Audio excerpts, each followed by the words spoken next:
Hello, I'm Skylar Weatherford here at Whitebead School talking about the possible annexation between Paola and Whitebead School.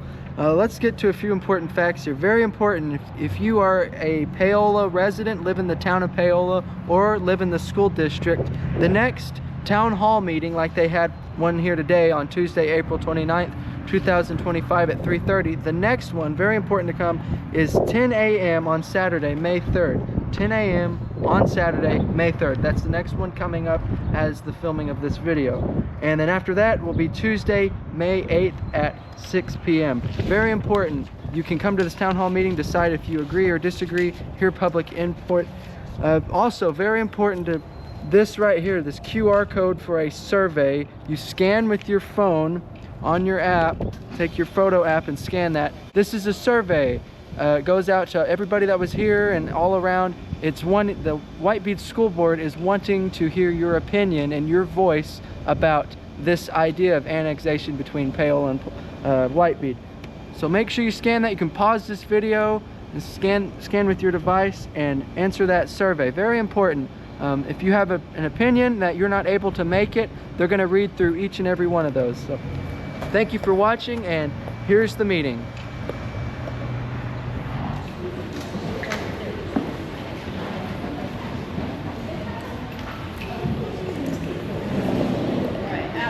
Here.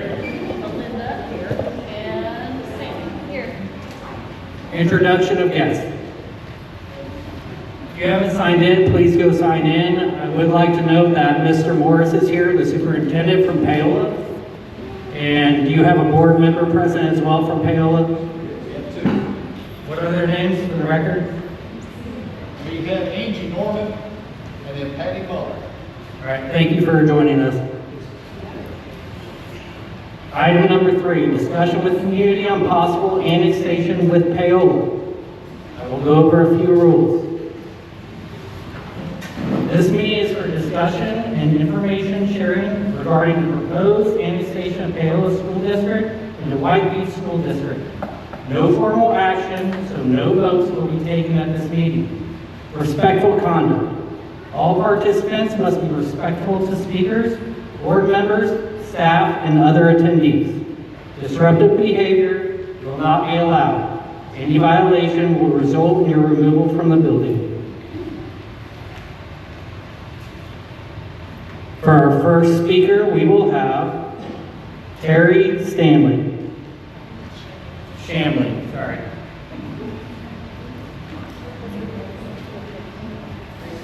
Sir, did you want to speak, or are you just signing in?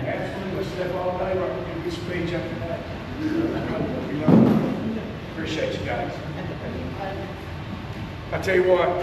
No, you gotta turn around, but you have to face Who am I facing? the board. You're giving the board. I apologize. I was trying not to turn my back on.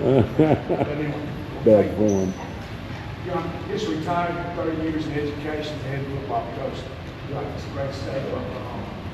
Can you adjust your I'm trying to be excited. I'm starting all the presentation 3 times. There we go. It's I just on want now. you to know that was a great introduction. Thank you. You know, I got into this thing at church last Sunday. You know, we might be annexing Whitebead or something like that. And I thought of all the traditional stuff as a place that Paul's got to get for me. Whitebead did for me. Graduated here in 1968. Was an MVP in 67, 68. Hit a shot right over here and win the game. Memories are huge to people like myself that would go throughout the state of Oklahoma and coach and teach. Now I come back home because I went to school to prosper and be part of my family, run the cattle ranch. That the Chiefs, I didn't know we were Chiefs at that time, we thought ourselves something else. But this is a very special place. Don't forget that when you make your decision. The community will support you like no other. But hey, we've got to stay together. You've got to help each other. I make a suggestion that you look, maybe move. We played North Rock Creek the first game last year. They started a program, high school program, and elevated it one year at a time. 9th grade, come back, did it 10th grade, did 11th grade, 12th. And like I said, beautiful stadium, beautiful facilities. the program's growing. You know, I want you to take a look at that, maybe a possibility. How about Whitebead continue on? We recently just purchased a couple of acres at the church that fits into the parking lot that y'all leased from us. And I said, man, what a great deal we could help out potentially if there was room needed. But there's 2 acres out there waiting to be cleaned up. We should have it cleaned up by June. We just recently got it ready. But I see it as growing. I'm personal, but I see it growing and grow that way. And I hate to tell you, but you know, the Chiefs got to take. I mean, they're trying to get rid of the small schools. Okay, they were trying to get rid of us in '68. So hey, that you know, like I said, I'm for raising the property tax. It's going the right reason, spending the money correctly. And like I said, we own about 1,000 acre ranch, so I have no problem with that. What I have a problem with is how the Chiefs, even not be what it was for boys will be. It's a special place. Whether you went to school, I whether you did it, whether you played for the Chiefs, and I got the first kids when I'm backstage there. A lot of memories, a lot of good place. You know, look at the scholars that's coming out of the program. I sit next to the office, you know, I know one person that's come through, he's a doctor today. We got a lot of successful people that's come through this program. Got 30 seconds, I mean, thank you again for doing Chiefs. I hate to hate. Good luck. Thank you, Mr. Shamley. Thank you.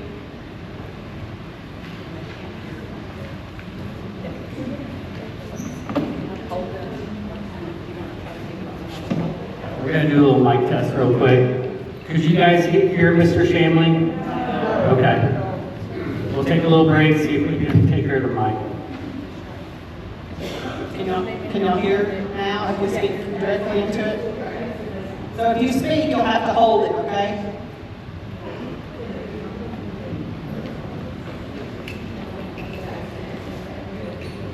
All right, next up is Katie Fletcher. Fletcher.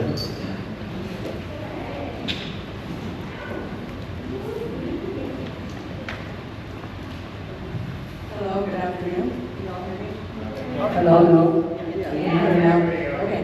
I do not know a lot of information about this, so I come today with questions. I actually have 3 questions to start off with, and I'm sure more will come as I go along. But will Whitebead be required to be a K-12 school?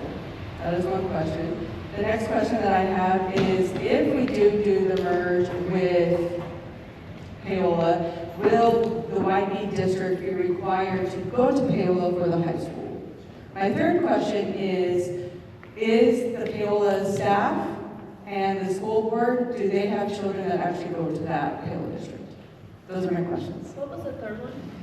Paola staff, as well as the school board, do they have any children that go to the Paola district? Okay. Thank you. Thank you, Katie.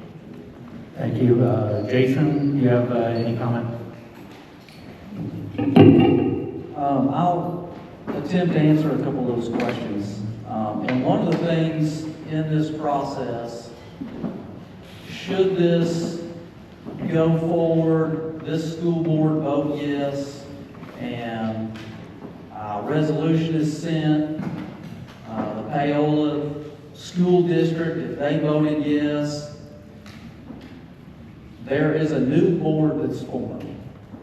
And so some of those questions that, you know, you have, like would the high school be over there? Really, we can't answer because this isn't the board after everything was voted yes. These 3 people wouldn't necessarily, because it would go to a 5-member board. Some of those things just can't be answered, and that is the reality of it. That some of those things that are burning questions, we can't tell you definitive answers because a new board is formed when everything is done. Does that answer number? And I might answer both of your first 2 questions. Does there have to be a K-12 district?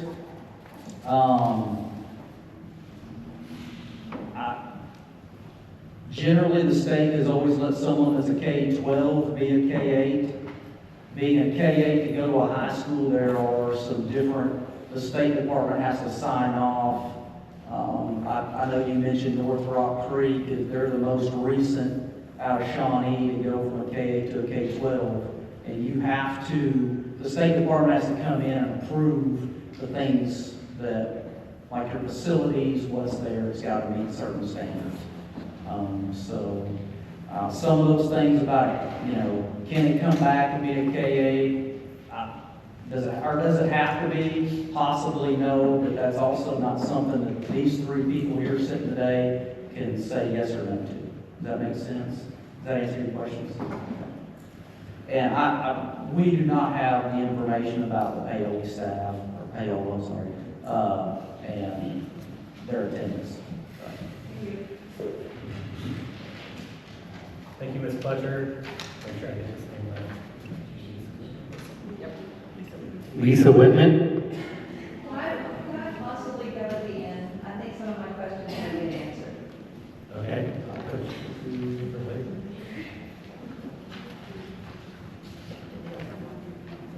Deborah Arthur. Thank you, I will get back. Okay.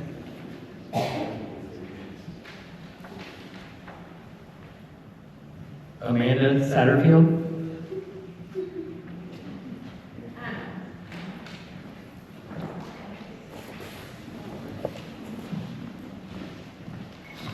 Hey guys.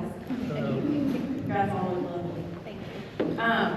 Okay, I really just wanted to say that I chose Whitebead because it's a K-8 school and that makes us special. So, is there any way it could be like, we just absorb the K-8 kids and the Paola kids can merge high school wise, Maysville, Wayne, Paul Valley, kind of like we do when we leave here? Like, could it be like that? Is that a possibility? No, we have to do the K-12. We have to do everything.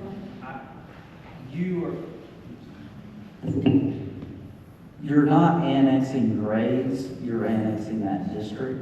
So Whitebead wouldn't be able to say, we're only annexing K-8. It's two districts coming together. Does that make sense? No. Kind of. Okay, does anybody else have any questions? They want me to answer all of them. Okay. I have a question. What district do you currently live in? Paul's Valley. Okay. Yep. So, okay. Asking for my Whitebead people. Okay. All right. Thank you. Thank you, Ms. Satterfield. Sabrina Anderson.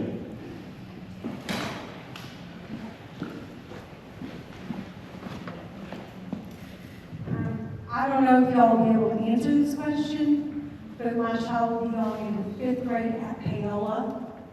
Would he be going to school in Paola? Again, that would be a decision for the future board. Okay. Sorry. Thank you very much.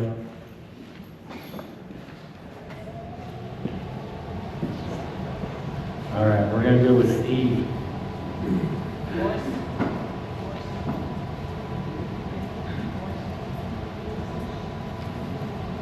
I don't know. It's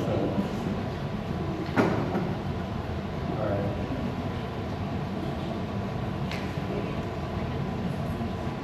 I don't think we heard anything. Was it air conditioner? Steve, well, we can't read the last name, starts with an M. Is there a Steve that wanted to talk to me? If your first name is Steve, Because it's me. initial. Thank you. I don't know if it's much of a question as much as we were driving around over here after the last meeting looking for Whitebead.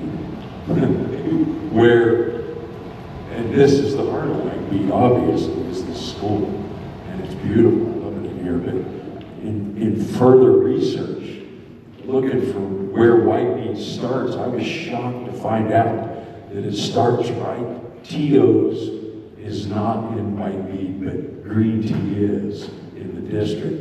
And that also includes Walmart, Interstate, all the way out. So I guess I had a question is, you guys are a big town if you consider that. So you got more than Paola does as far as that goes, the district. My question is, does Whitebead generate tax revenues for this school from those sales, from everything from Indian Meridian West? That's my question. All right, Jason? Yes. Yes. Well, there you go. Yeah. That's awesome, man. So we have ad valorem, and they pay their property taxes to this district. It's in this. Yeah, you're big. Jason, can you be clear, property tax versus sales tax? Because Yeah. I've been asked about Yeah. sales tax. Can you clarify, do we get any money from sales tax? No. The school district does not get money from sales tax, just property tax. Thank you. Yeah. Unless there's a special election in a single town, no school district gets sales tax money. And one last thing, you can have a comment. You don't just have to have questions. Like if you just want the board to know how you feel with no questions, like that is okay too. So I just want to clarify that with everybody. It doesn't have to be a question. If you want to get up and let the school board know how you feel without a question, that's okay too. Thank you, Steve.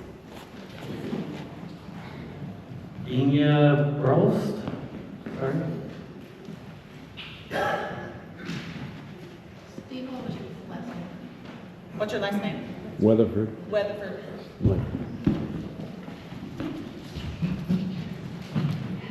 My handwriting's terrible.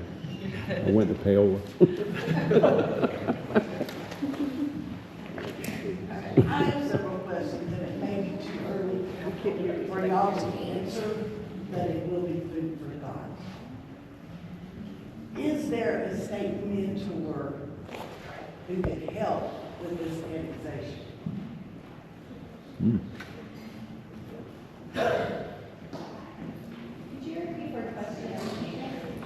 She asked, is there a state mentor that can help us with this annexation? Is that correct, ma'am? Correct? My next question is, will this just be up to the two school, well, Mel's already agreed. Will it just be up to the Whitebead School Board? Or will it go to an election of the people in the district? I think we can answer that, Jason. Do we need to repeat her questions if y'all didn't hear that? Yes. Will you repeat Okay, her question? so the question was, let's say the Whitebead School Board approves this, would Paola School District of voters get to vote? And the Whitebead. And the Whitebead. Okay. Jason? Will it go to the vote of the two districts if it's approved? It goes to the vote for the Paola School District, is the only one that casts a vote. So the way the process works is, at the end of this, both school districts have to vote to send a resolution to the State Department of Education saying that they want to call for a vote. And so essentially that's both boards agreeing to move forward. Then the Paoli School District would have to vote to be able to be annexed. Then it goes to the state superintendent, they gotta file everything and all that, that's that process. To answer your first one a little bit, is there a state mentor? The State Department of Education has somebody assigned to consolidations and annexations. They're like through the process, like you can call and ask questions and help. That was your first one. That was our first question, yeah. I mean, this is a very complicated process. And not anything against the board, but this is a process that's probably too complicated for just regular lay people to do. And like I said, no against the board at all. Also, how soon, what school year would this take effect, do you think? There's some factors in play there. So there has to be 60 days between the resolution and a vote. And so a little bit of that depends on when the resolution gets done. So I would say that that falls into next school year, there would be some challenges on switch, on a annexation completely before then. But again, some of that, until both boards vote, 60-day delay at a minimum for the state superintendent to call an election, for the election board to set a date. And my understanding is that there's only certain dates that there can be an election. So it almost like has to fall on those Has to fall, dates. everything has to fall in Yes. this right. Yeah. I have another question, but you need to read it down, and let everyone's muted. I work for Whitebead, also in regard to that. And I live in the Stratford School District, so none of them. Did you have kids that went here or Paoli? I had kids that went here, my grandchildren go here, and I have substituted a lot at Paoli. Thank you. Thank you. Next up, we have Jill and Jeff Luger.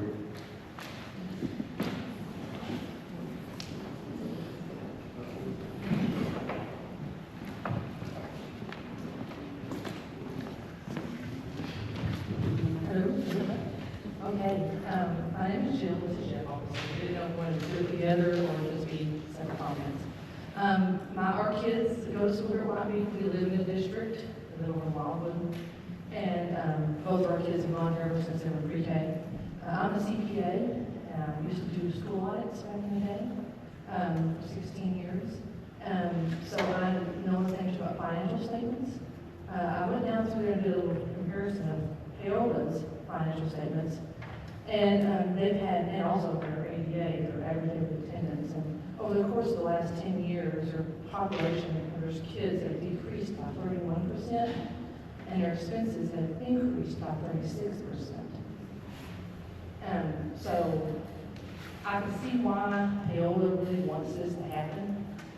I think what the thing is, a lot of people here probably want to know is what is the benefits of Whitebead, because we are not in that situation.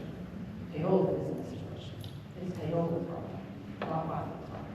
Whitebead is K-8, and there's constantly always a scrutiny on case rates over the years. So it's always a fear and a threat that they're going to come down here and shut case rates down. But we're not alone. We're not the only case rate. There's Anni's, there's Middleburg, there's still out there. They're doing a great job. And case rates, as I've noticed, because I used to audit them, I used to be Anni's auditor, they do a lot more with a lot less money. We do really a lot more done with a whole lot less money than a lot of the big schools. So my concern was, we moved into the Whitebead School District specifically when we were buying a house 7 years ago, that we really liked the idea that Whitebead was a small community, small school, and a small district. And we chose that for that reason. And we wanted our kids to have that. I came from Davis growing up, so I kind of like that small school atmosphere. Jeff came from Falls Valley. And he actually went to school in Taylor for a little bit too. So a lot of his opinion comes from those days when he was in Taylor. And so our thing is we have kids that have IEPs, and we like the ability to be able to go from Whitebead to Falls Valley, wherever we're going, the freedom we have here with K-3. And so my concern is locking that freedom down and not giving our kids that opportunity to possibly go to Falls Valley or Maysville. I don't know if that still gives Jeff time to talk. Oh, yes. Yeah. We'll give you each 3 minutes. How about that? Let's start over. Thank you, Jill. Yeah, thank you. So I'm not much a public speaker, however, I do feel very strongly about this opinion that this is going to affect my kids. And so therefore I'm going to have to swallow this fear of public speaking and let you know that, yes, I did go to Paoli from 84 to 91. And it was not until I went to the school in Falls Valley that I finally had to toe the line with my education, because I was a special ed class student. So for several hours out of the day, I would be put in the special ed class and would just color. And I'm doing this in the 6th grade, coloring and drawing and stuff like that. It was not until I got to Pauls Valley that I did the Iowa Basic Skill Test, because they did not want us testing and dropping their average, obviously. I bought my house in Pauls Valley, the city of Pauls Valley, in this district, just for this school and this school alone in 2007. As a first responder, doing everything I could to buy a house in the best market that I could to get this done. I have always been in the hope of that we could move from Whitebead, which is the small school that I was really hoping that my kids that we knew that we wanted to have in the future, that we would be able to have the opportunity to go to Pauls Valley afterwards. I had nothing but the best experience at Pauls Valley. They had so many more opportunities at Pauls Valley. I'm very sorry to hear that Paola is having their issues, but that is just that. It is their issue. We, as it is right now, are not having an issue. So why tie yourself to somebody that is having an issue with both student body and financially? This is not our issue. $400,000 bond that was just released, okay? So how much of that is gonna fall on our shoulders? That's my question. So, as a property owner that I had no say in with this $400,000 bond, how much is that gonna fall upon my property that I'm gonna pay? That is really about the only thing that I can say that with this little short time that I have. But I hope that you understand that I feel very strongly against this. That we need to see where we are, and if the day comes that the state does say, yes, you guys have to close. I don't see that happening because we're doing such an awesome job at this little school. But if it does happen, let's move in with Pauls Valley. Thank you. Thank you. Thank you, Mr. and Mrs. Luber. Jeff, did you have a question about the bond issues? Yes, $400,000. It comes out to like $468,000, I think, after it's all said. So, both school districts have bond issues out. I met with the assessor and treasurer of Garvin County. I'm waiting to get a specific number, but what happens is, it's one school district, so the people in Whitebead now, yes, they do assume that debt, but it's vice versa as well. So the people in that school district would assume ours. That debt would come together, and it would be determined what that millage rate would be to pay off both of those. And as soon, Turn into 600. I'm sorry, Our 200 will turn into 600. they'd be combined, yes, sir. Okay.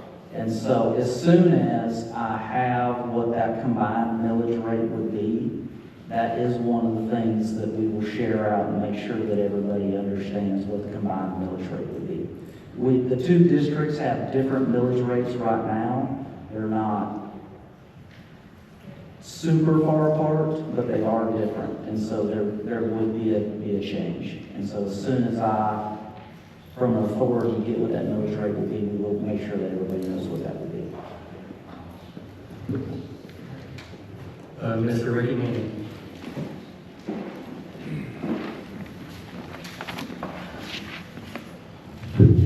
Thank you all for the opportunity to speak. Thank you all for being here today. My grandmother was the last high school graduating class.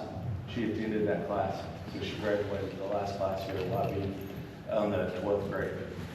So they did have a high school before her. The question come up with the financing 36% up on COVID.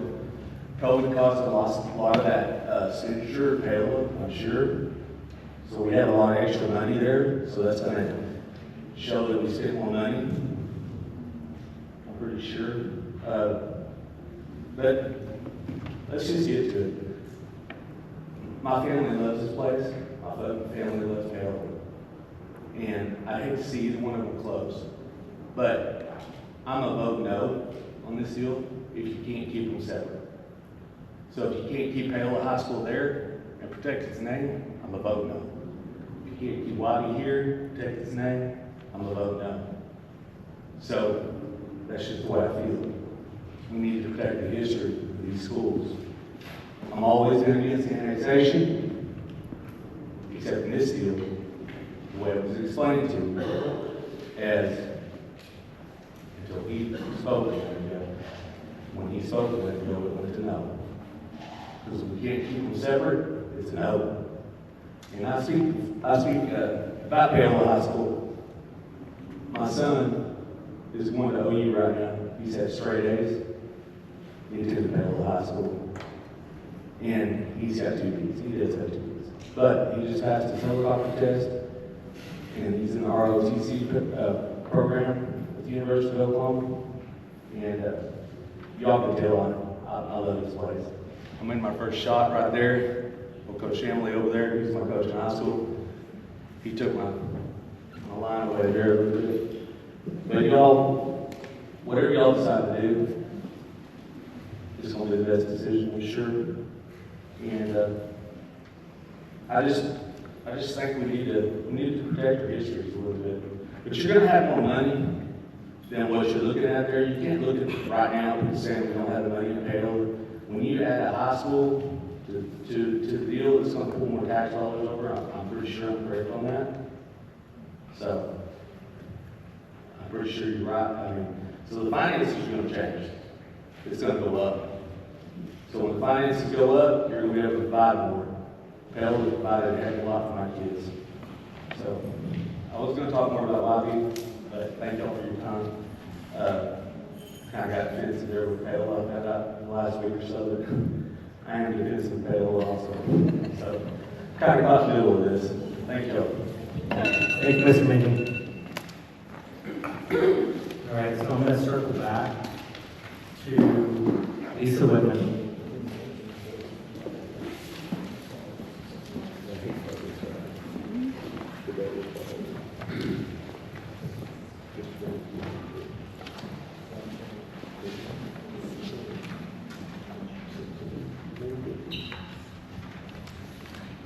You haven't started yet.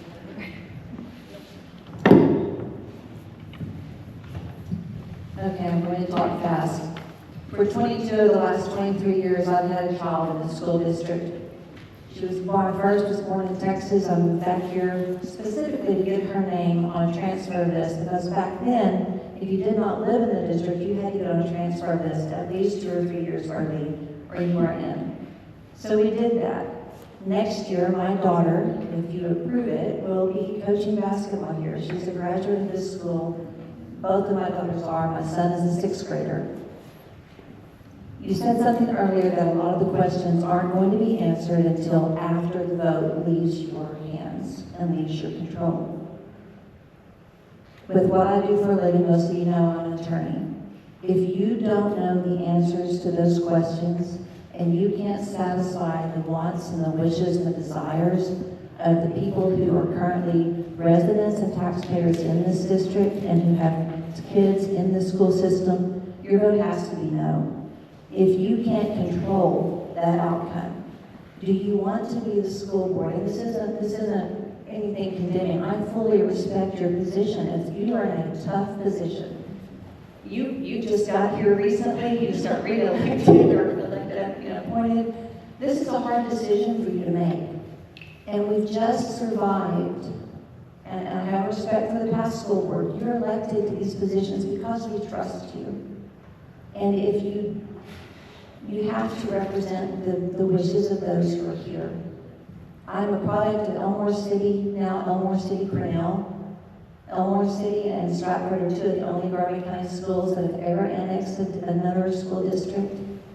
My Elmore City, Ricky, you talked about heritage and tradition and faith and history. My Elmore City Badger history is now Elmore City Cornell. We've grown to adapt, but that was K-12 going to K-12. If you can't control that this is an ORAS school, when this vote goes to somebody else's hands, I urge you not to do that. There are 100 ORAS schools. Those started, I believe, in 1984. There is such a history and such an opportunity for our kids to receive their education in a rural elementary school in Oklahoma. They don't get that. Mary Beth Balsherk, I believe I can't remember what grade she graduated. She was 2 years ahead of my oldest daughter. Still holds the state championship record for a state track championship in track and the high jump. My daughter was an RAS state champion in track. This system provides so many benefits for our kids that they don't get somewhere else. And then if we leave K through 8 here and we have to go to Paola, I ask that you change your survey to ask how many of your parents would actually want their kids to go to high school in Paola if that's the situation. Because a lot of us would not do that. We already live this side. So I ask you to ask that in your survey. Thank you. Thank you, Ms. Whitman. I'm going to open the floor up to anybody else that didn't get on the list that would like to talk. This is about property taxes, might go up, and that's, you say property taxes at 40%? Okay, the question in the back of the room was, if we built a new school here, we would have to pass a bond, and how much would our property taxes go up? So, Jason, do you have a rough number, or do you want to answer that right now? And I mean, a very rough number, so no one can hold me to anything, because I am waiting on that information too. So the financial people that help with bonds, Stephen H. McDonald and Associate, I reached out to them. Like, if we needed an additional 10 classrooms, you know, what would that look like? Whitebead's millage rate currently is pretty low. It's about 257, 275, right in there. He said you're probably looking at taking that up to maybe 30 mils to generate some type of revenue, because it depends on, like, are you doing a 5 years, 10 years, 15, 20? So, you know, that can change things. And, you know, to go to a 30 mil issue is around a 37% increase. And that's not a definitive answer to tell you today. Like, if you want a 37% increase, that gets you a high school and you can do it here and do all the things. I'm not trying to say that. Just, I asked him a preliminary number. That is one of the other pieces that I'm working on, to have that information, like around about what would it cost. And like I said, there's so many factors on. When I was at Purcell, we did an 18-year series bond. You know, if you do it 15 years or 5 years, obviously, you know, it changes the rate to be able to generate that type of money. But it would be a significant increase to property taxes if you wanted to build a brand new high school and try to do it here. Because the state's going to require you to have certain things to add a high school. And so it's more than just, well, we'll just add classrooms out here. The state may or may not take that as good enough. I've not been through that process, so, but there are requirements. When do we know? I'm hoping to have that information in the next couple of days. So I'm going to have to reach out to a construction manager, get a roundabout square footage for, you know, being able to add to build a classroom. And I've got to reach back out to them with that number so that they can put it in a millage rate. And so we're working on that in the next couple of days. All right. Anyone else? Come on up. Please state your name. My name's Erica Rushing. Erica Rushing. I was hoping my questions would get answered. I don't know, I went to Pauls Valley, I came to Whitebead, went to Pauls Valley, so I know a lot about Pauls Valley. I know that I left the amazing education that I had here and went on to waste 4 years of my life sitting in English classes. I didn't learn anything past Ms. Pool's class. So I guess my main questions, and I wasn't at the last meeting, so I don't know. What does Paola offer that would be a benefit to what we currently have at Whitebead, other than just adding the high school? Were we Paola's first plan, or is this their like fourth or fifth plan? And what do they do if they're not coming here? Like, do they just get annexed into a different school? Is this the first one on their list or the 10th one? And then again, if we were the first option, why are they choosing to come to Whitebead? Why did they choose to send the letters here instead of looking into Wayne or another district that's actually a little closer to them? Which that might not be questions you guys can answer, but since our superintendent was here. I don't think we can answer that question.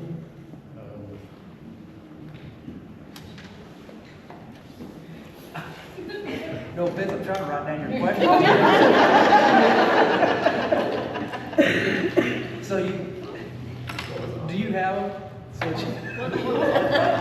sorry. What was offered at the high school? What were we Yeah, first so option? what is on top of, well, other than just adding 4 years onto the current Whitebead education, what is Paola offering to add on to that, other than just a Whitebead high school, not in air quotes, obviously?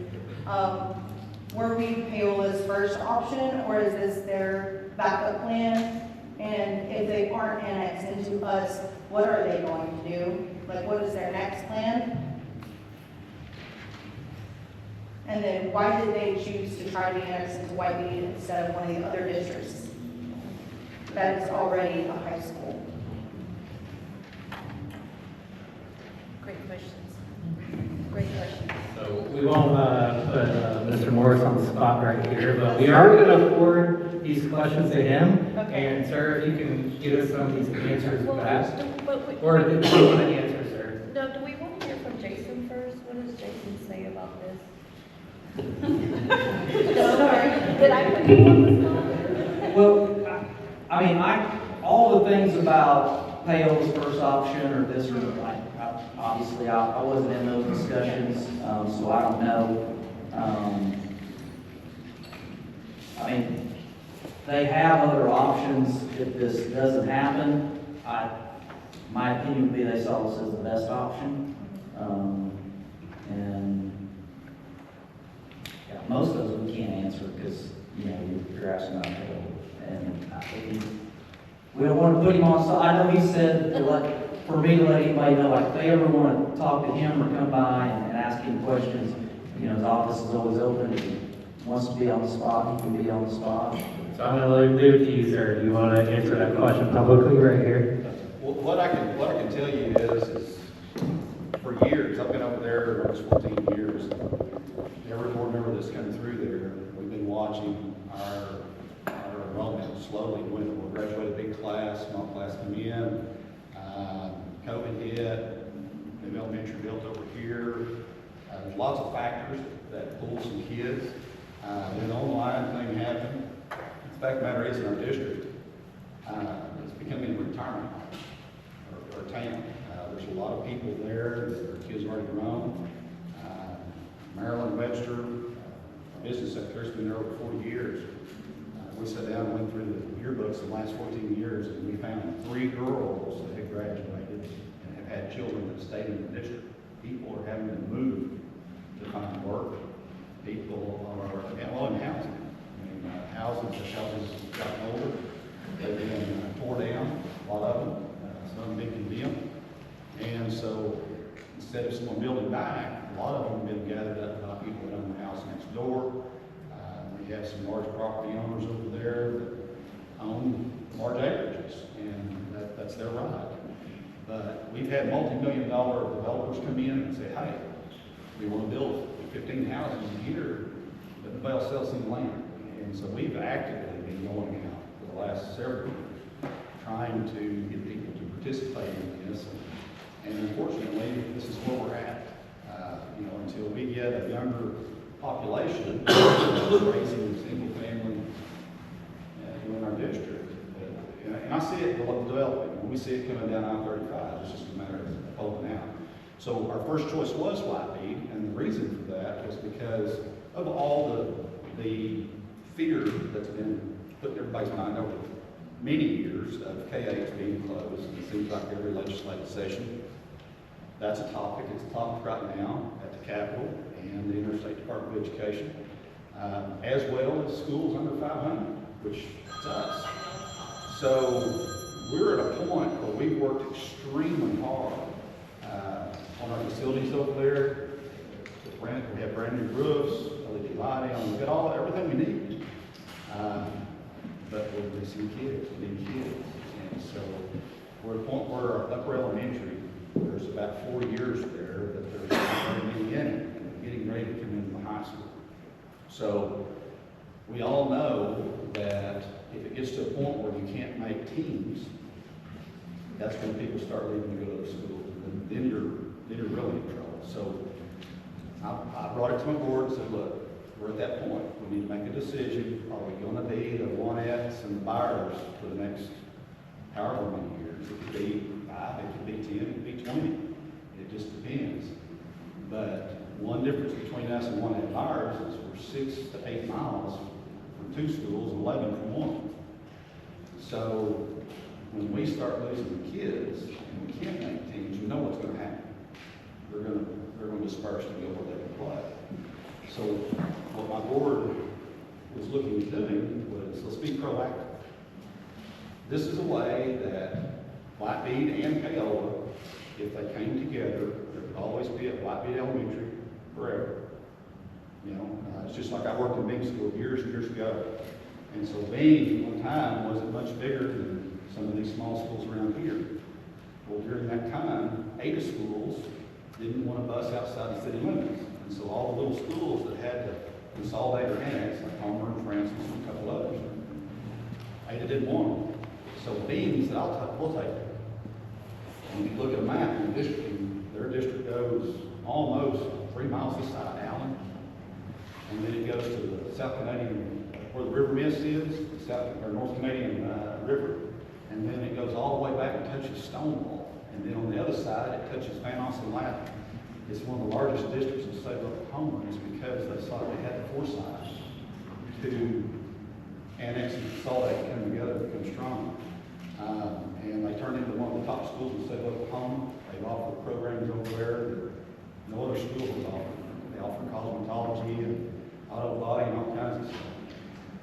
What I can see is we're in a situation where we could sit there for the next however many years, and going into next year, if we don't do something, we're going to have to make some severe cuts. I mean, that's just a fact.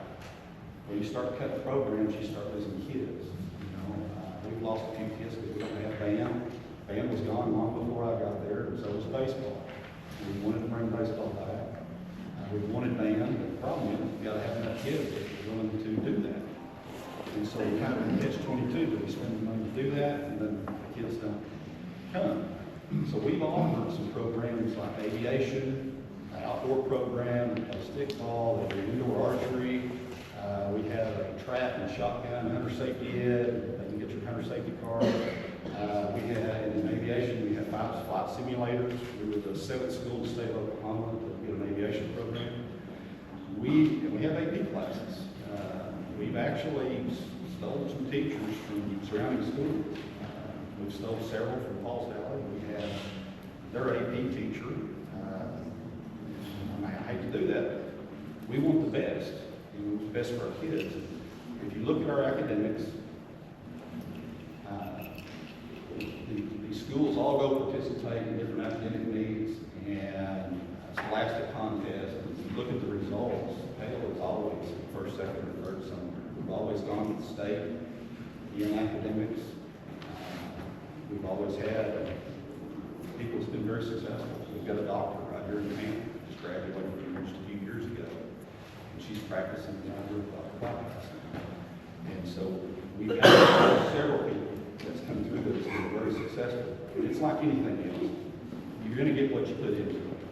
And so we're trying to put everything we can into our school. We've been trying to promote it. There's fresh paint, there's, I mean, you name it. None of our buildings leak, there's new roofs, thanks to a hailstorm years ago. We spent almost $1 million for repairs that we were able to make, all LED lights. So it's not that we don't have the facilities. If you haven't been to Paoli in the last 20 years, you can come look. You know, we get kids all the time. I mean, there's always those kids that bounce from school to school. They'll come to us for a while, and then they'll go to Pauls Valley, and then they'll go to Mason. I mean, they bounce around. And so I hope I answered your question. Do you have anything else for me? No, I appreciate you, I know you kind of got put on the spot, but I That's appreciate okay. it, 'cause I just don't know what people have to offer. I know some of the best teachers that I did have in that, I think Mr. Brantley, I don't know if you're allowed to tell you, but say, but like, Mr. Brantley taught AP classes, now teaching at Paola, and he said it was the best choice he made in a long time. So, I appreciate you being here and answering questions. I'll probably have more at the next one, but I appreciate you guys too. Thank you. Thank you. Thank you, Mr. Morris. Anyone else? Real short Mr. Leonard? Is there anything that Whitebead is going to gain from this? It sounds like Paola is, oh, poor Paola, we're dying over there. And Mr. Morris is correct about the facilities. I've worked with him around the school as a volunteer parent for several years. And the facilities are nice. They're very nice and they're taking care of their things. But I heard the thing about the K-8, they don't want to close all the K-8 schools. What are you guys going to gain from, if you vote yes on this, what does Paola got to offer you? What can we do for you? That's it. We're not going to give opinions right here. Yeah, okay. Definitely something to think about. Thank you, Mr. Rutherford. Yeah. Anyone else? Yeah. Spud Whitman. Okay, so Paola, come to you folks. Use the mic, please. Okay.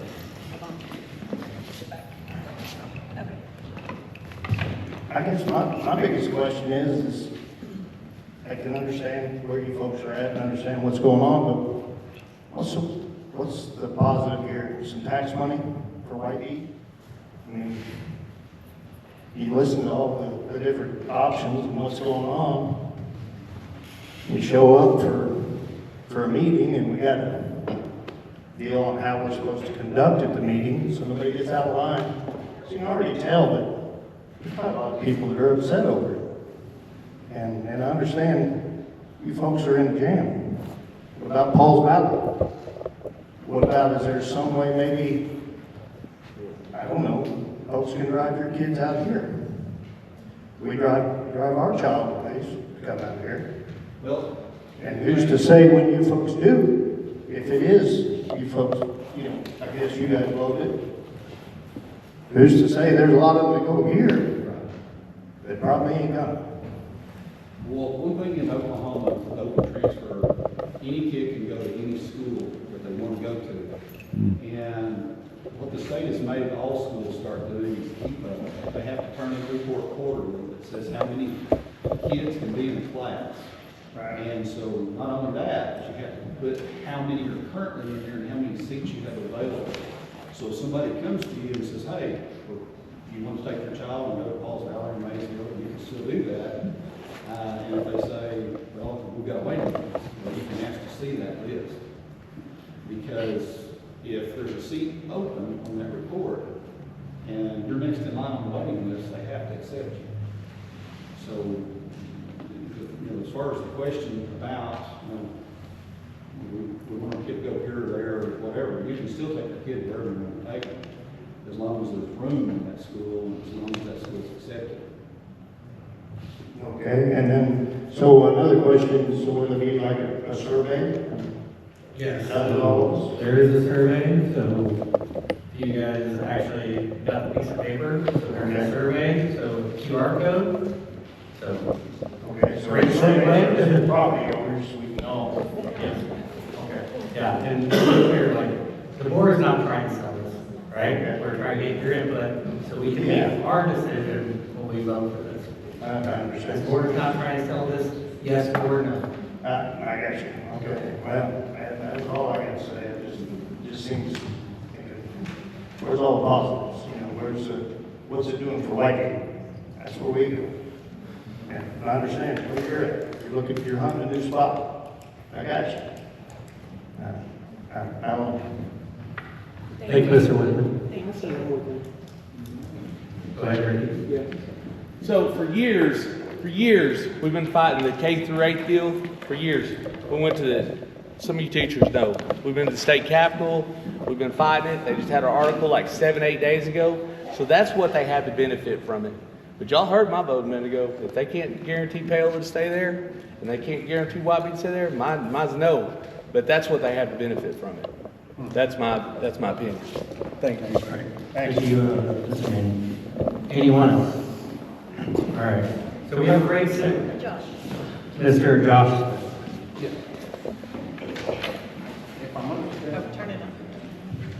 If I'm understanding correctly about the open transfer, kids can go where they want, homes improved, correct?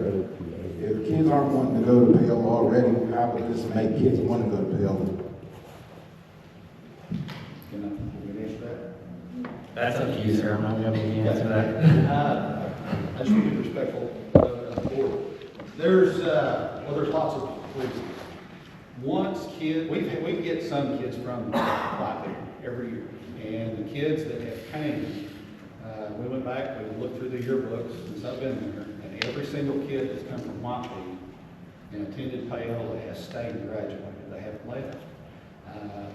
And they've been very successful, just like Mr. Manning's children. He's had several children come through there, and they were all very successful.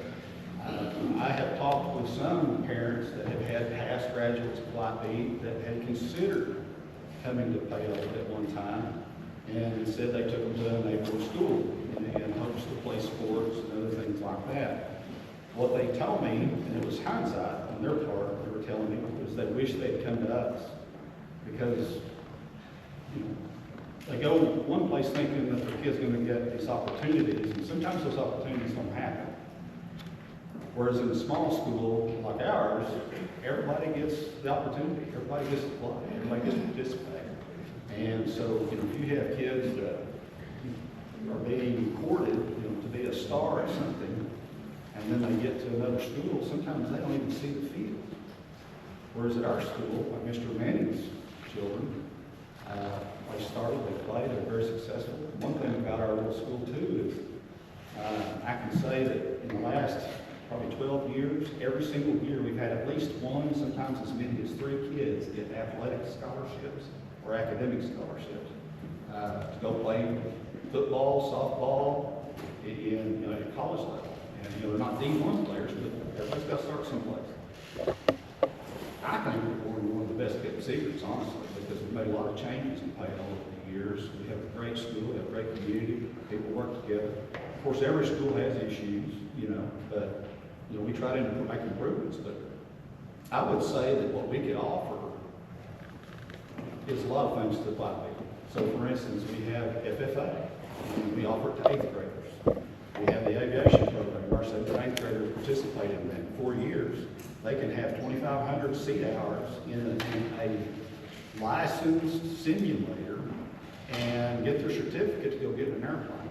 Our kids, when we started that program the first year, we had 3 kids go up and actually fly, which I was a little nervous about, but you know, they had a pilot there with them, and parents signed off, and you know, they were there cheering them on. There's a young man in our town, he didn't get it with us, but he helped us get this aviation program, and he comes and talks to our kids.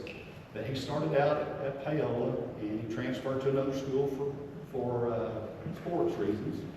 But he ended up becoming a pilot, and he came back and said, you know what, I wish I'd stayed here, but this is what you can do for your school. Your kids can be training all these different things. You don't have to be just a pilot, but you can get all that basic work there. You can take the test, you can be licensed.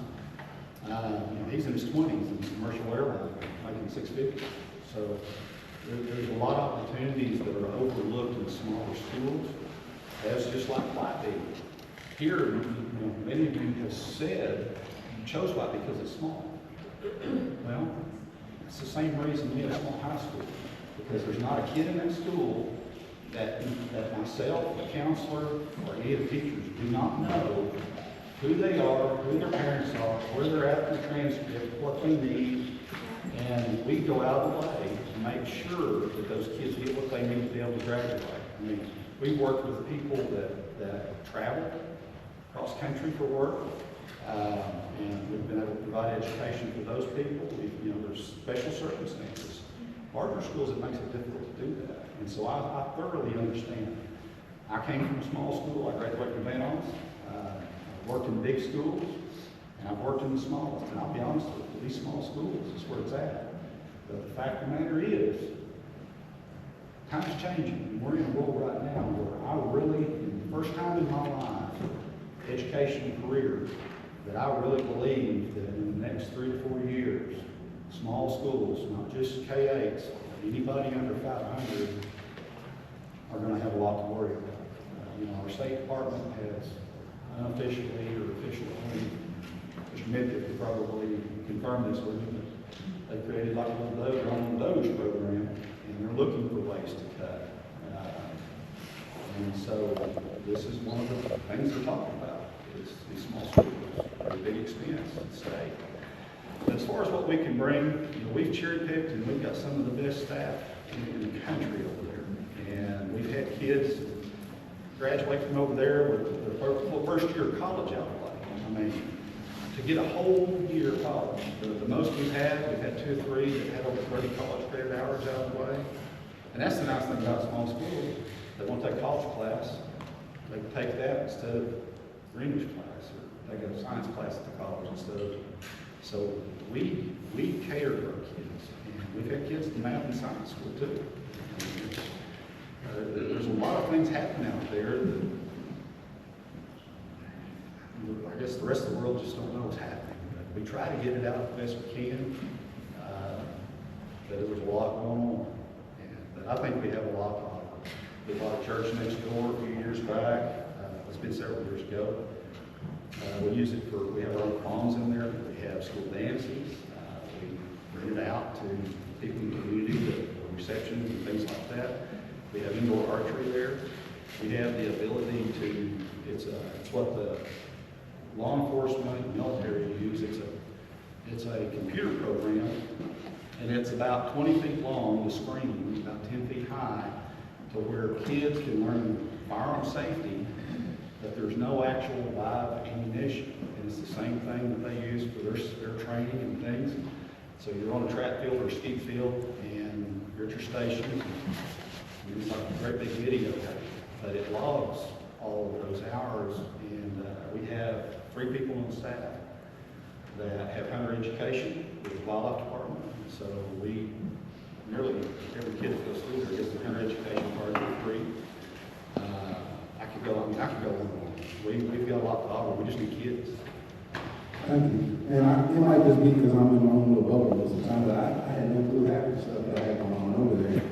But it still brings up the question, why are kids leaving? Why is the money went down? And I understand all schools have pros and cons. If I'm understanding correctly, all values that kids want to leave because of football reasons. We got some that want to go to schools, like you said, with transfer to do what they want. I guess my main thing is, even if we did come together, kids might still not want to go there. You're exactly right. And parents can, like I said, parents, if they don't want their kids to go to the Paoli site for anything, they can always transfer wherever they want to go to transfer. But I will tell you this, I believe that if you have 7th and 8th graders and they're participating in FFA and 4-H or FFA teacher, and they're getting to participate in aviation, or get to participate in some of these other programs that we have, once they build those bonds, their friends are here. So as they come up, if they're in class together and they meet the teachers, whatever teacher's involved between the 2 schools, they build bonds with those people. And it's hard to leave those bonds, just like it might be. When it's a rite of passage to see the 8th grade graduation of might be. I attended Middleburg while my dad was a superintendent for 4 years. So I understand what it's like to be in a small school. I think there were 89 kids there when I attended school. There's a lot of pride in the school. They've been trying to add a high school for years. And I just see this as the perfect storm for everyone. With the government breathing down all of our necks, and with the situation that we're in, yeah, we might be able to hang on for years. But I know what's going to happen if we do, and we're going to slowly dwindle away. We're too close to other schools. We depend on state aid, and so there's no industry other than Steel Co. over there and a couple of gas stations, and other than that, there's no, that's what we're dealing with. And so I see it as a way that Whitebead can solidify the fact that Whitebead Elementary will always be here, just like it being Francis. It's still Francis, they still have their colors, they still have their mascot. Homer, which is part of Bing, same thing, they have their mascot, they have their elementary sites. And the high school, Bing has a elementary and middle school, and junior high and high school. So everybody goes to Bing for high school, junior high. I can see in the future, the next 10 years, probably maybe before then, this whole area down I-35 developing, and I can see it moving. And you may want to stay a little Whitebead, but you're still going to have the problem with expansion and development. Once that happens, this little school's going to have to grow, even if it stays Catholic. And so what I would tell you is I see an opportunity for Whitebead. To me, it's a win-win for Whitebead. You guys, even if, let's say, East Annex and Paola, for whatever reason, the next 4 years, the high school dwindles. There's no high school, which I don't see happening. I see the worst case scenario that happens, and Whitebead gets all that district, all that tax rate, all that funding and bonding capacity comes into Whitebead. So you're going to be financially better off. You're going to see basically everything we have, and we're in the black right now, you know. And so everything we've got is taken care of and in good shape. The best case scenario that I can see, and I really believe this is what's going to happen. We've been, you know, superintendents get together for years and talk about, you know, hey, we need 69 there. But people don't want to live in Oklahoma City. Well, Oklahoma City, as it comes out, people are coming out further. There's more people moving to this area because you're just 30, 40 minutes down the road. And I-35 is an easy way to get there. It's quick. Well, I think in the next 10 years, this whole area is going to be. I can remember when we drove through Norman, and there was nothing. When I was a kid, there was nothing but pastures and a car dealership. So just in that amount of time, and that was a little longer than 20 years ago, but I see it happening. People want to come to Oklahoma because it's cheap property and taxes. A lot of people come to California and Texas. We have people call all the time. Hey, we'd love to come to your district. We're looking for a place to live, rent a house, whatever. We know any place. I'm just like, I'm sorry. Call these 3 people. They own all the rent houses in town. This is all we know. So I really think it's beneficial, and I think it would be smart on both schools' part to join together to ensure that there's always a Whitebead Elementary, always a Paola school. Because as this thing grows, we don't have another option. Because we know, and I think Whitebead in the same boat, if it comes down and the state says, okay, anybody under 500 will be forced consolidation, or KA schools forced consolidation, because that's been kicked around a lot. Then you don't have a say in where you go. Because the state, you know, they have a lot of influence in that to determine kind of where that happens. With an annexation, you have say. Both school districts have say. And they can negotiate out some things. We sit back as 2 small schools and wait for the state to pull the trigger. Because when they do, then everybody's, they're going to do what they're going to do. Or do we be proactive and try to figure out a way? Because if we go to Pauls Valley, we know what's going to happen. All our kids are going to go into town, and that school will sit over there empty, and then it's going to turn into Rosedale.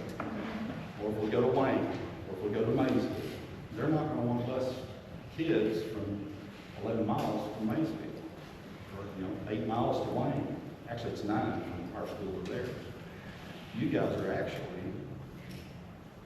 closest because literally, you hit the interstate, and you're right here. It's close. So I just see an opportunity that both communities can benefit. In my opinion, I've been in education my whole life, I've raised my educator. If it doesn't happen, yeah, I might have to make cuts, and we'll be there. We're going to have school. There's rumors going around that our school's closed and we're in the red and all this other stuff. No, we're not. We will have school.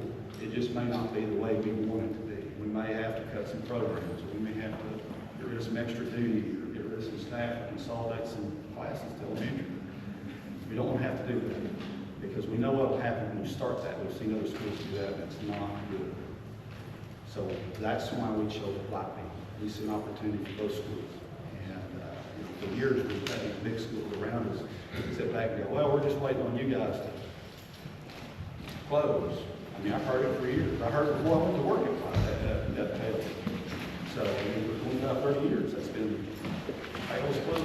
No, we can still hang on, but it won't be what we have if we do that. And, even if we had, let's say, 10 kids come out of Whitebead and decide to stay at Paoli for high school, if that's where the high school is at, that's still more than we're currently getting. The most we've ever got was 4 from a graduating class since I've been there, but usually we'll get 1 or 2. And we'll get a few, we've had as many as 47 transfers in there. So that's a lot of transfers for a little school. It says something. We have one of the best special ed programs, the best special ed teacher that you will ever meet. We stole a science teacher from Purcell. It's been there 20-something years. I'm telling you, I put our staff up against anybody. And hell, by the way, if you know an English teacher, we do need an English teacher. So, but hey, my door's always open. Phone, call me anytime. Anybody, Steve can tell you, Ricky can tell you. I think Ricky's called me every day in the last 2 or 3 weeks since we started this. My door's always open. I'm not hard to get. No, I don't like doing the Facebook thing. But you can access me. I'm there. So if you have questions for me, just swing by, ask me, call me. I don't care what time it is. I'll sit in this week. Thank you for your time answering that. I appreciate it. Thank you, Mr. Smith. Thank you, Mr. Morris. So,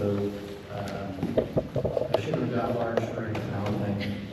So, we don't have anybody else on the list? Oh, Mr. Eubanks, all right. Mr. Eubanks, start. Should I invite anybody in back? All right, I'll slowly introduce myself. Just pause 1 second. So, before you start, I'm just gonna remind everybody, so you got the sheets, or if you look out front, there's a QR code, okay? So scan that, take our survey, okay? We're gonna look at every single one of those, and it's a very simple survey. It's gonna ask you, hey, what's your relationship with Whitebead? Whether you're a resident, whether your kids go to school here, if you're not a resident, or if you're just a legacy, right? We'll ask you that question, and then yes or no. Very simple, and then why. Okay, so please answer those surveys. And also, this is our first of 3 meetings. So our next one is going to be Saturday, May 3rd at 10 a.m., same place. And then our last one will be Thursday, May 8th at 6 p.m. About the survey, is Yeah. there a way to amend the survey to ask that extra question about whether the current Whitebead families would want their children to go to high school if the school is in Paoli? Is there a way to amend the survey to ask that extra question? Does that not answer that question already? When you just say no and you No, don't we're want against my it. kids to go there, or do you think that's a totally separate question? That to me sounds like a no, and why, because I don't want my kids to go there. Okay. I mean, it's possible So that we we can talk can, about it. okay. Yeah. All right, thank you. All right, sweet. We solved it. Thank you. My name is Mike Eubank. I live in Purcell. My children attended Whitebead. Wife used to work here. And you may not know this, but I am the largest Whitebead fan on the face of the planet. 50 years ago, there were 12 more K, 4, 6, or 8 schools in Garden County. Whitebead is the sole survivor. They've done much more than survive. They've thrived. In 2018, I did a research project when Governor Mary Fallon was insisting the schools be a 65% education funding status as her lame duck promise. That year, Whitebead, Lindsay, and Pauls Valley were the only 3 schools in Garden County that met that 65 number. If our legislation had passed, that would be the only 3 schools that would stay open. I've been an educator for 35 years. In the last 33, I've had an opportunity to work with every school in Garden County.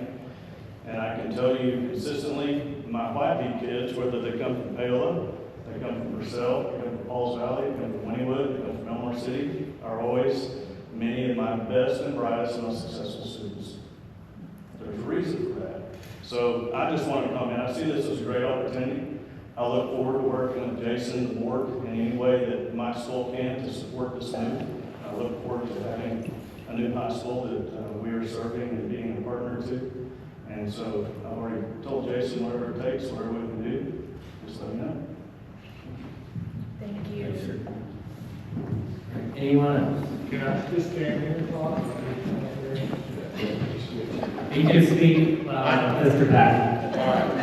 I graduated 12 years at Paola, went to school there. I taught 13 years there. My sisters taught there. My whole family. At one time, our family and my wife's family was over half that school. My dad, a school board member, we years tried to annex with Maysville, it didn't work. We tried Wayne, we tried Whitebead. We did everything we could to keep that school. I know it's a hard thing for people in Paola. My family still lives there. To release it or to let some of it move out. Miss McGuire, she's a graduate from there. I am. We love that school, but we, and I think she's the same, we do not want that school to close.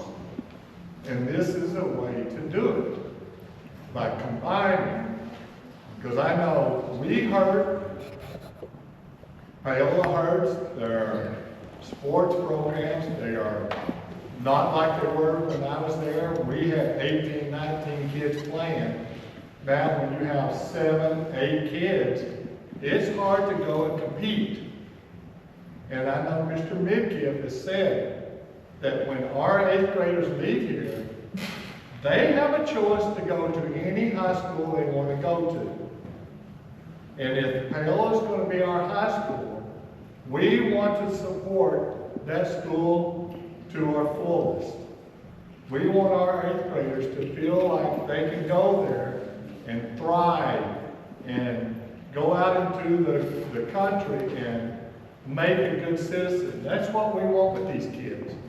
We want them to be good citizens, well educated. And that's what school's all about.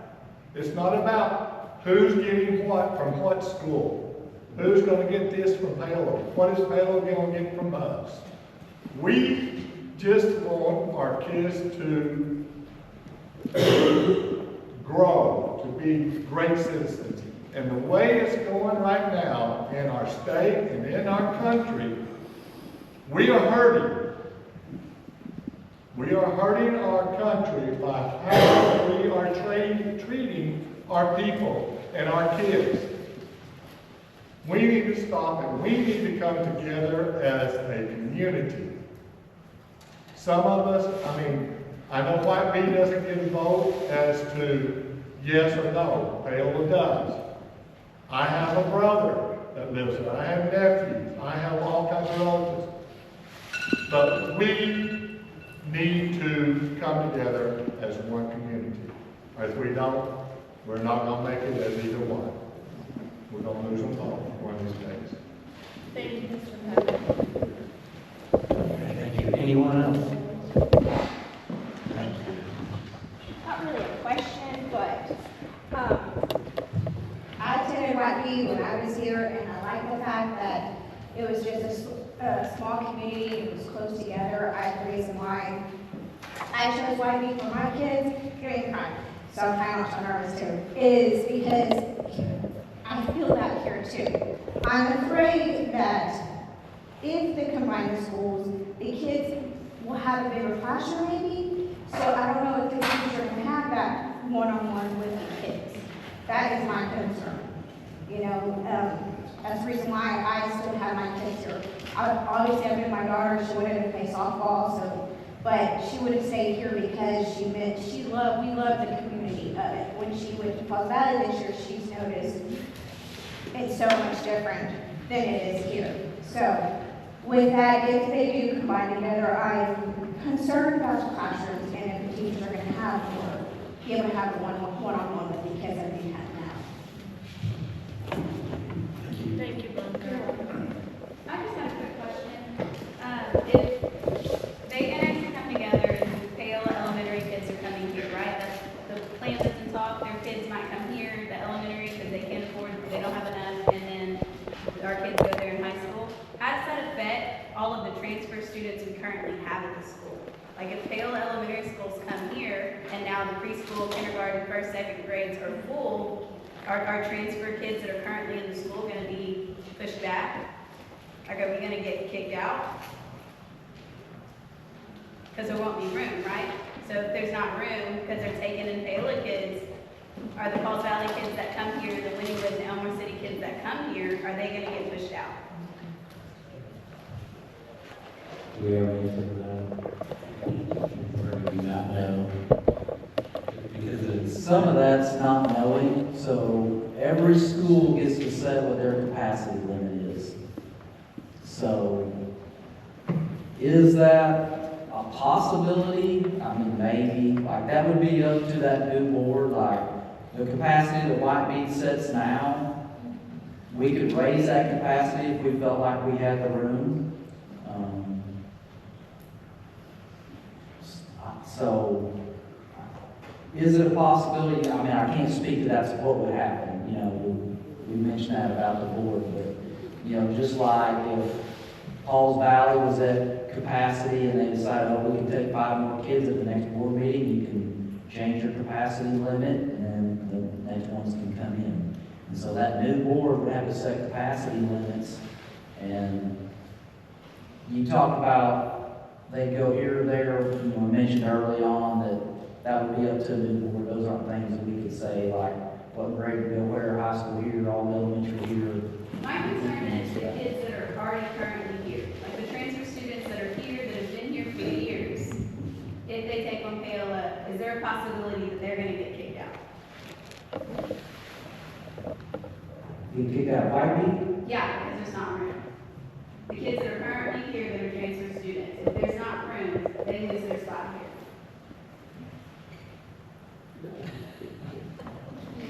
It would depend on what that board said as a capacity.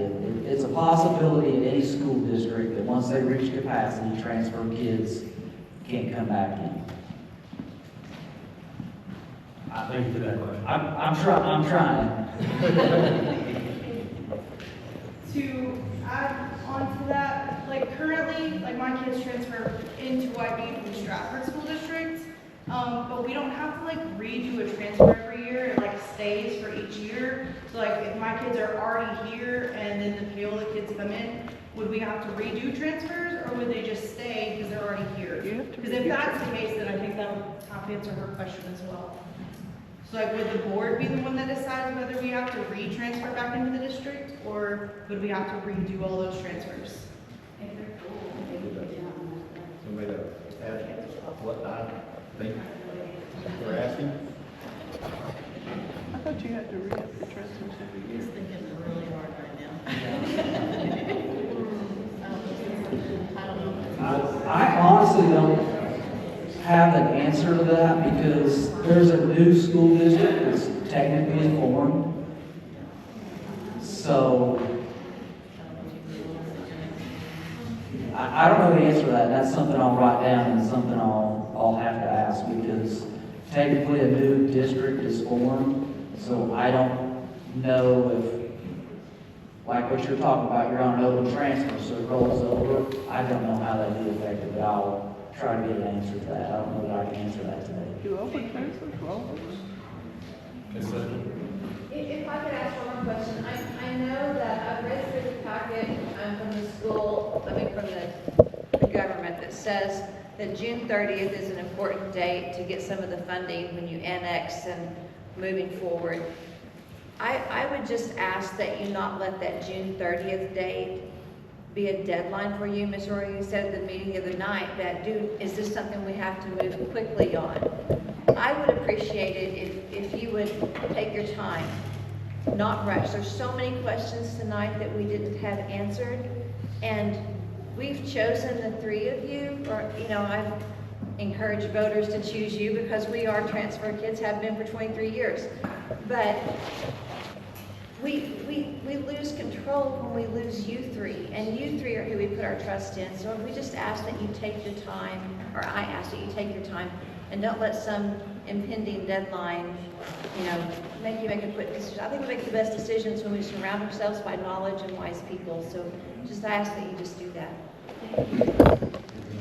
Senator Hill, did you have something? Yeah, I was just gonna say, going to that, it used to be when we had a wait list for like pre-K and kindergarten, there was like, for transfer students, you would be on that list, of course. But, I would say, I would hope that if you're already enrolled, we would be like grandparented in with a secure spot. But because that's how it was before. If you were already there for kindergarten, you're transferring next year, you're here. And also then it would come next to people that have older siblings already in the class. They would get that next transfer spot. So I would just hope that being an already enrolled child would transfer, your spot would be secure. So, because the transfer is what makes up the population of the school pretty much. So.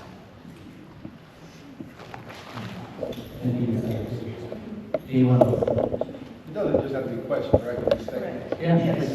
I've heard here tonight a few times, and I spoke to people in passing, and everybody says that they need to come together, but at the same time, they're demanding that they stay separate. It sounds like Paola has to stay Paola, and Whitebead has to stay Whitebead. That doesn't sound like coming together at all to me. It sounds like staying separate. Thank you, Mr. Smith. Anyone else? Go ahead, Yes, sir. So if the schools were combined, that would be the K through 8 would be, their school would come here. What would happen to our, teaching staff that we have now?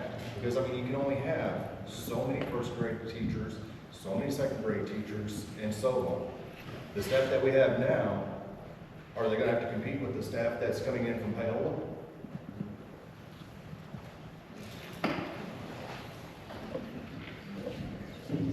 Staffing would be up to the new board, the superintendent of that district. We don't know.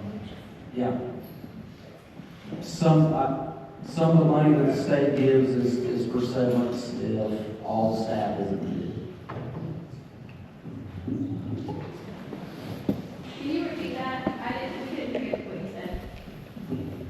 I said that decision on whose staff is up to the new board and superintendent, how that works. Some of the money that comes from going through the annexation that the State Department gives is to offer severance.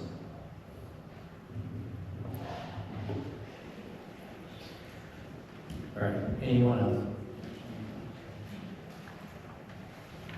All right, if that's it, just remember. One last thing, I know there's some things that we haven't been able to answer. I'll try to get them. Same thing as Mr. Morris. Feel free to come to my office and ask me any questions, sit down with me. If it didn't get asked tonight, if you don't feel like the survey is, ask the exact question that you want, please feel free to come in and talk to me. Trust us, we do know that it's frustrating to say there's a future board and we can't answer that. That's frustrating for us too, because we know that's part of what you want to know. And so if I can answer it, I will try. Just like the open transfers, I'll call and find out. But if you want to come to my office is open as well. I will do my best to answer it truthfully. And so right now, some of the answers is truthfully, we don't know. And we apologize for that. We know that's not what you want to hear, because this is extremely important. And there's a lot on the line, and that's not generally the answer you want when something's really important, right? I don't know. So we do apologize for that, but come to my office if I can answer it better, or you need a longer response, or if I can do anything, please know that my office is open to ask questions anytime. All right, so with that, item number 4, vote to adjourn. I'll make a motion that we adjourn this meeting. A second. Alex? Yes. Melinda? Yes. And Sandy? Yeah. Thank you for your time.